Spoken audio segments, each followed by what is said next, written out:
ওই কাবার চারদিকে তাওয়াফ করছে আর শুধু সেলফি তুলছে, ভিডিও করছে। এবাদতে ভিডিও হয়। আল্লাহর হস্তে আল্লাহ রাসূল সাল্লাল্লাহু আলাইহি ওয়াসাল্লামের কবর যখন জিয়ারত করবেন, কাবাঘর যখন তাওয়াফ করবেন, সাফা মারোয় যখন সাই করবেন, এগুলো মূল ইবাদত। এই ইবাদতের কোনো ভিডিও ধারণ করবেন না। আল্লাহ রাসূলের কবর মোবাইলে সেলফিতে না রেখে হৃদয়ে রাখেন। নবীর সুন্নাতের অনুসরণ, নবীর ভালোবাসা হৃদয়ে রাখেন।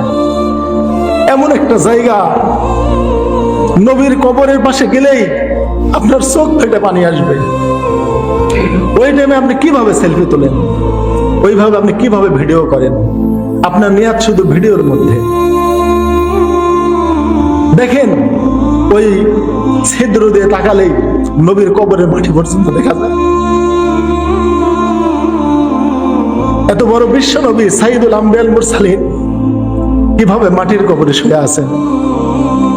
সেখানে গিয়ে হৃদয় দিয়ে নবীকে সালামটা দেন। আসসালামু আলাইকা আইয়ুহান নবী ওয়া রাহমাতুল্লাহি ওয়া বারাকাতুহু। নবীকে ডাকেন, ডেকে সালামটা দেন হৃদয় থেকে। আল্লাহ রাসূল বলেছেন, আমি সরাসরি কবর থেকে তার সালামের জবাব দিই। হৃদয়ে এইটা রাখেন। ওইখানে গিয়ে ভিডিও, বাঙালিরা ভিডিও করছে। আমার এক ভাই আলেম, দাওরা পাশ আলেম, হাফেজ মাওলানা, আমাকে বলল, ভাই নবীর কবরকে সামনে রেখে আমাকে ছবি তুলে দেন। আমি দিলাম।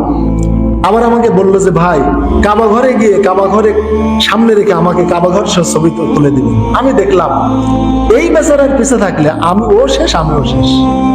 আমি বললাম পরে রাগ করি, ভাই আমি জীবনে কোনো ছবি উঠবো না নবীর রওজাকে সামনে রেখে, কাবা ঘরকে সামনে রেখে কারো ছবি তুলেও দেবো না। আমি বললাম না তোকে তুলে দেবো না, আমি বললাম আমি উঠবো না, কাউকে তুলেও দেবো না। আমি যদি খালি মানুষের ছবি তোলায় ব্যস্ত থাকি আর কাবা ঘরকে সামনে রেখে সেলফি তোলায় আর ওইগুলো ফেসবুকে দেওয়ার চিন্তায় থাকি, আমার নিজেরই হজ হবে না। ওই দিকেই মনটা থাকবে, তাহলে হজটা মাবরুর হবে।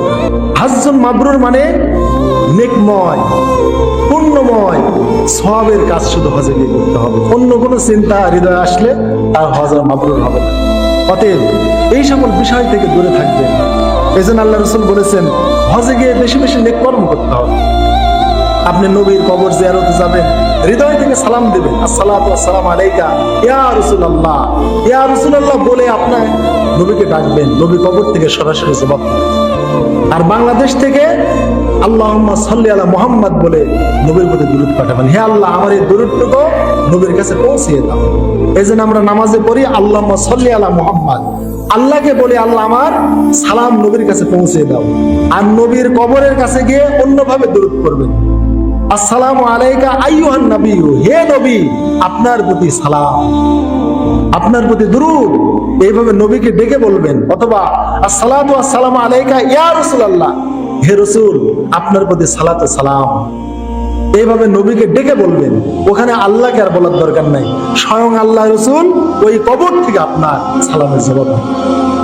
আল্লাহ রাসূল সাল্লাল্লাহু আলাইহি ওয়াসাল্লাম স্পষ্ট হাদিসে বলেছেন যে আমি তার সালামের জবাব আমি আমার কবর থেকে দিই।